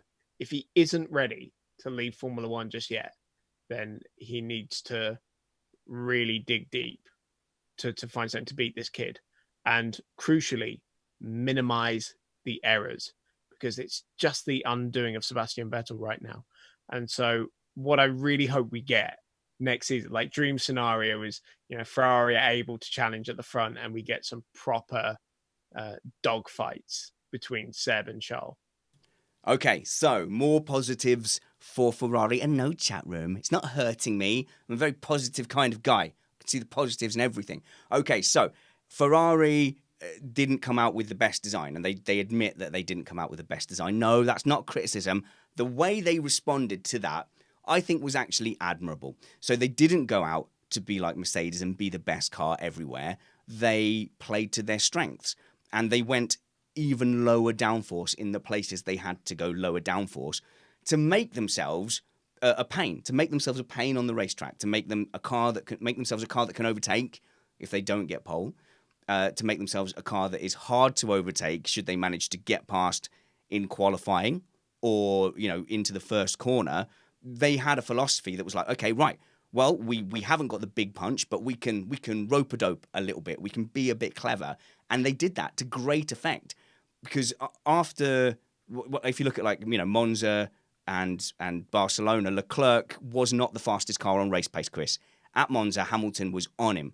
And it was great racing from Leclerc, and the fact that they'd taken that strategy and the fact that they were picking their battles earned them a win at Monza, which actually is a fantastic and massive prize for them.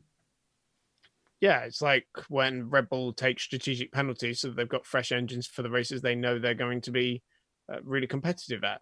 In a way, that's why Mercedes keep winning titles. But for sure, the straight line speed has won them races because it's so much easier to maintain track position when the car behind you with all the ERS and DRS and massive slipstreams in the world can only match you on top speed. But Binotto was quoted last week saying, you know, we lost this title when we designed the car last year. Fundamentally, it was flawed and didn't have enough downforce on it. Now, there's the weird period where they somehow managed to get enough downforce to win in Singapore, which is the highest downforce track on the calendar. Well, it's amazing what you can do with a bit more oomph under your right foot, isn't it? Yeah. You can you can bolt all the downforce you want if you've got double the fuel going through. But then but they had that sort of speed advantage all season and still lacked the downforce. And then when it came to it, you know, like 3 races before in Hungary, they were nearly a minute behind the leader. But then 3 races later at the next super high downforce track, they were untouchable. So I really don't understand where this, you know, why there was such a flip-flop in the performance. Okay, so I'm going to, without saying allegedly, I'm going to say it's incredibly likely that Ferrari found a swizzle to increase their fuel flow rate under acceleration for a portion of the season until the other teams figured out what they were doing and the FIA issued technical directives based on requests from the team. So I feel pretty empowered to say that, given the evidence we've seen over the season. Steve? Well, you can't blame Ferrari for that. No, I don't. The system we have at the moment where teams self-regulate is just crazy. We have a sport where one of the, you know, the things is we push things to the limit. We try to find all of the openings, loopholes in regulations and technical directives. You can't blame Ferrari for doing that.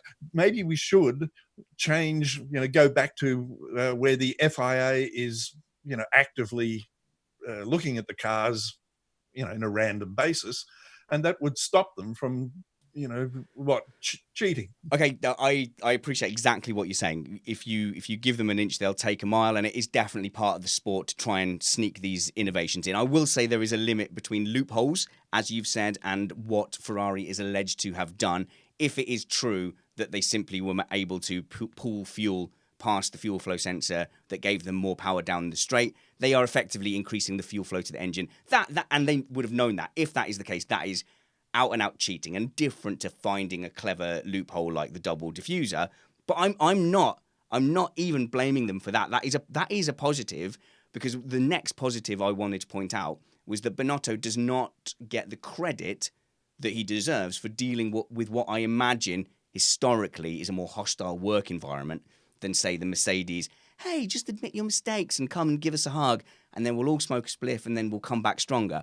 I think Binotto is probably working with a guillotine hanging nearby, and, you know, the noose is being constructed. Every race he's got one eye on his P45.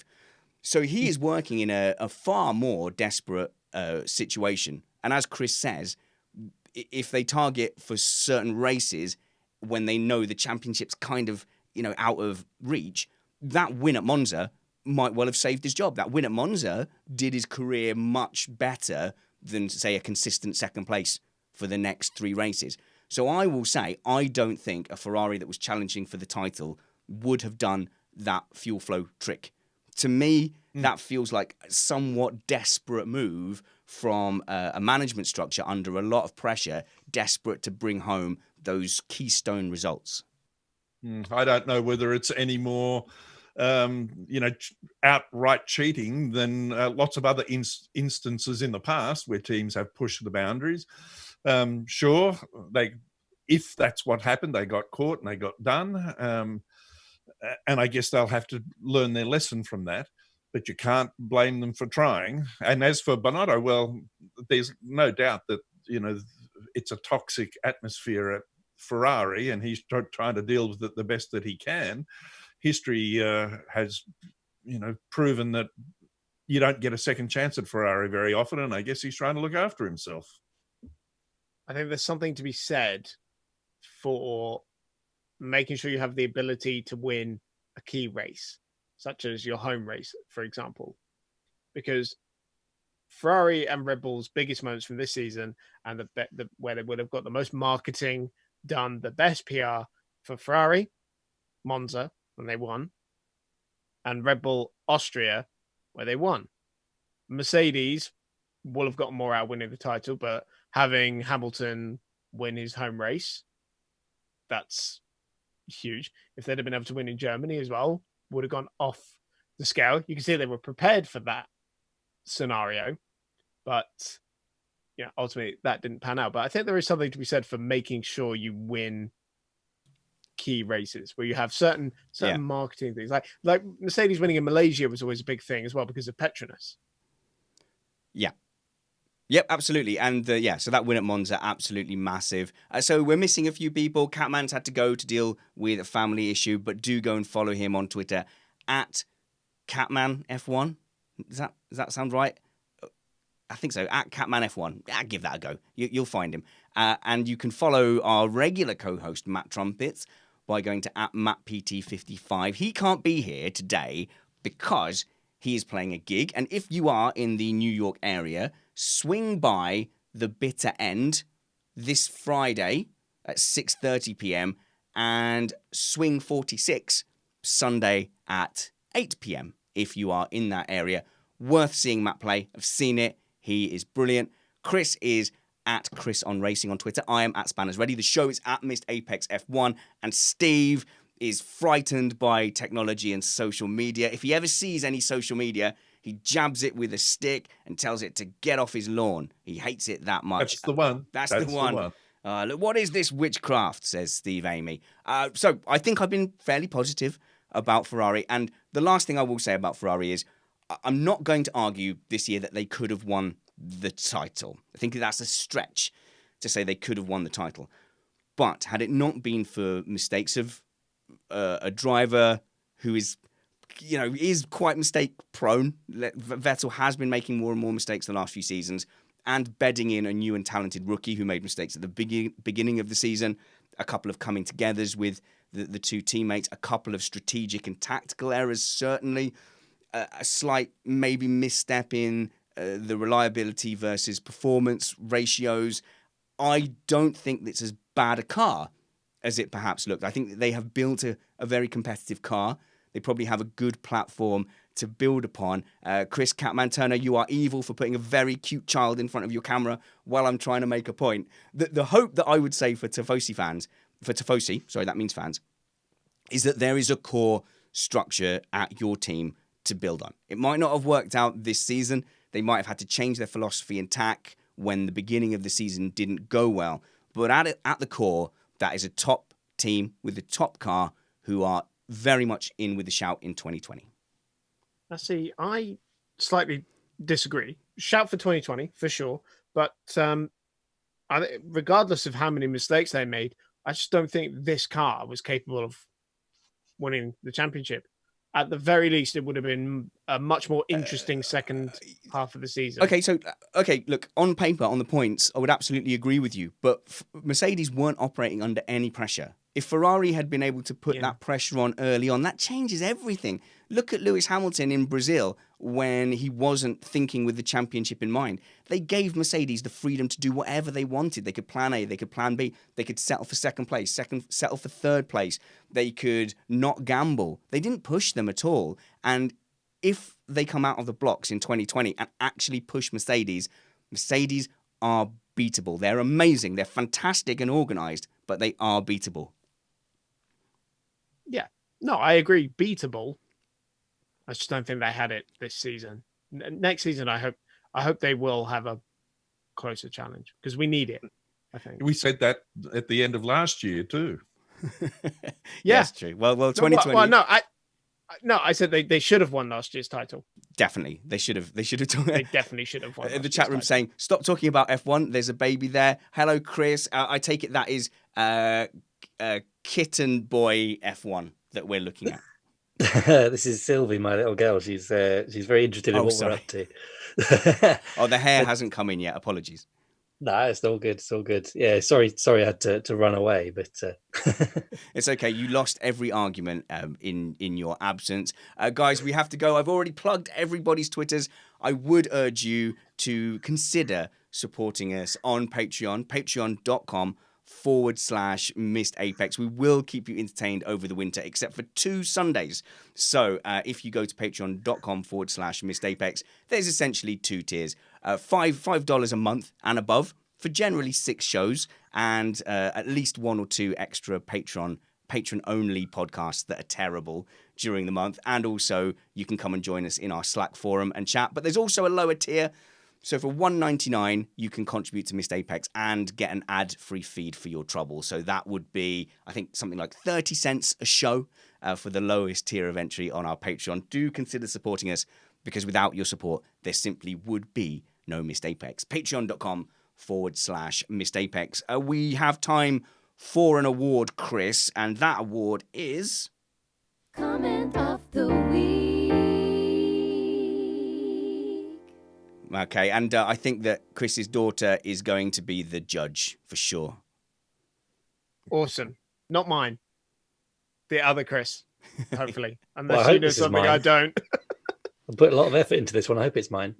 I have 6. I have 6 nominations. The first is Michael Diestelhoff. I hope I'm pronouncing that correctly. It's my first go at this. So, in response to saying the fairest comparison we have to engines is in the first race in Australia.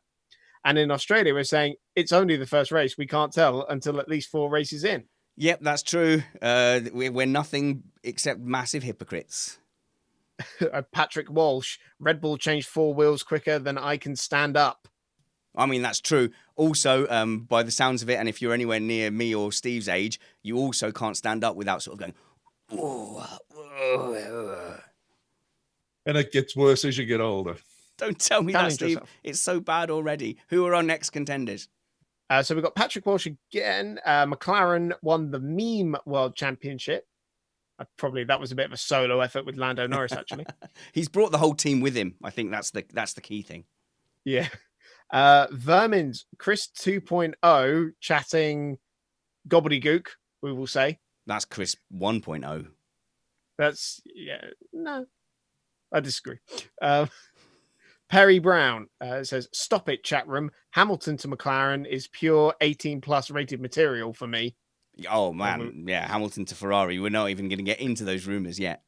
No, they were having a bit of a discussion about Hamilton going back to McLaren in 2021 because of Mercedes power units. We'll touch the Ferrari rumors at some point.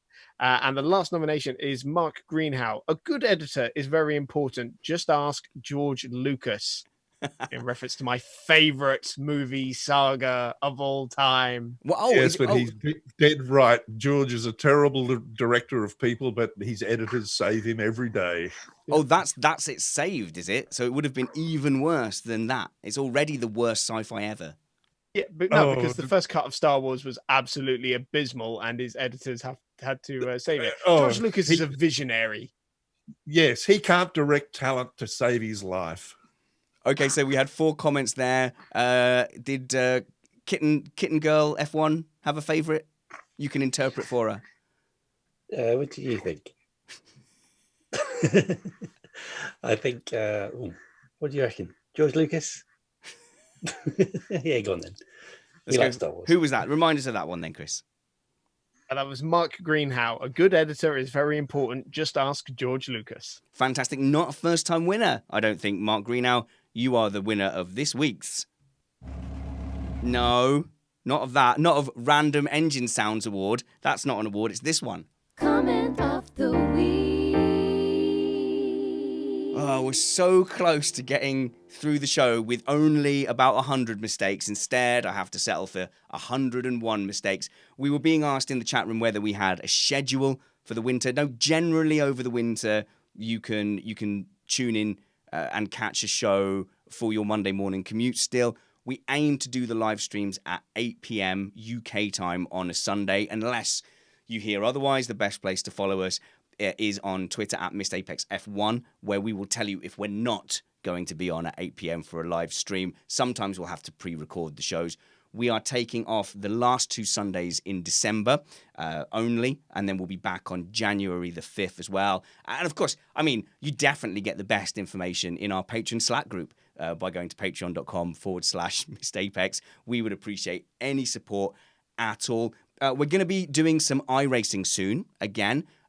We took a long break from that. My bad. I do have some time now to tackle that. So we'll be looking to doing some more iRacing nights. And we had our first little Rocket League night as well. Far more informal, but do look out for that at Missed Apex F1. We'll get on. We'll do a bit of Rocket League, me and Van Gene and whoever's up for it. That was a lot of fun. But wherever we see you next, be brave, because wounds heal, chicks dig scars, and glory lasts forever. This was Missed Apex, or 4 Men and a Baby.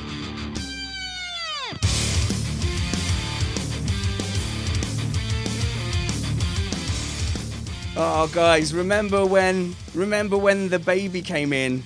That was the best bit. The next generation of Missed Apex panelists. We're going to be here forever. We're not going anywhere. When I'm gone, you think that's the end? No, another will rise up. It will be Treeface hosting Missed Apex with Cat, Kitten, Girl, F1 as well. 100 years of Missed Apex. 1,000 years of Missed Apex podcast. We're never going to go away. We're here all winter. We're here for 1,000,000 seasons. There's going to... Hang on, you've been watching too much of The Man in the High Castle. No, pal. it's all Rick and Morty. No, Rick and Morty, man. Spanners and Trumpets. Rick and Morty, Spanners yeah, and Trumpets, right. 100 years, and Stevens as well. www. Stevens, the shed. It's all coming from the shed. Then the shed explodes and it goes out into a 1,000,000 pieces. Yeah, it's Rick and Morty. Yeah, I'm really excited. And then we rebuild the shed spanners, and then we get shed 2.0, shed reborn, and then the shed comes to life, and then the shed tramples bunches of other shed. Shut up, Steve. This is good video. Shut up.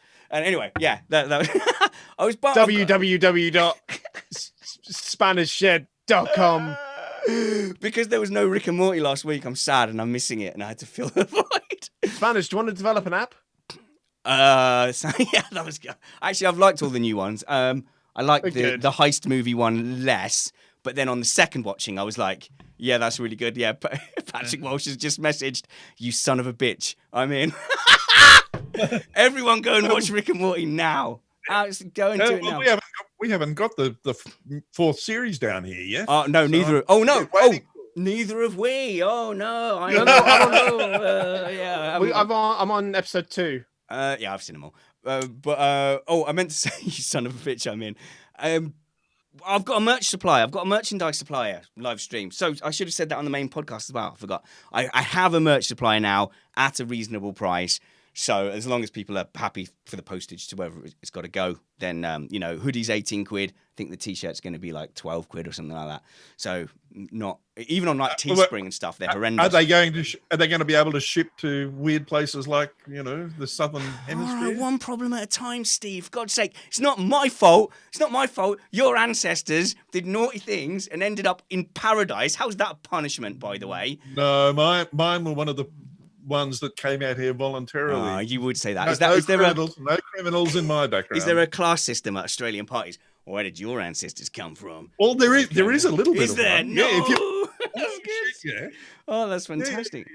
Yeah. No, we're more recent. Yeah, not like the baddies. Yeah. Anyway, live stream. Thank you very much. I don't know why we look at the live stream drop off. It drops off a little bit in the middle. It doesn't drop off that much from the end to when we hang up. In fact, I've got a button. 271 people. It tells me live here on this dashboard. Woohoo! Amazing. And about 1,500, have joined. There we go. Will we ship before Brexit? Oh, I wish I had opinions on Brexit. Anyway, thank you very much, live stream. I'm going to press a button. At a press of a button now, I get to do this.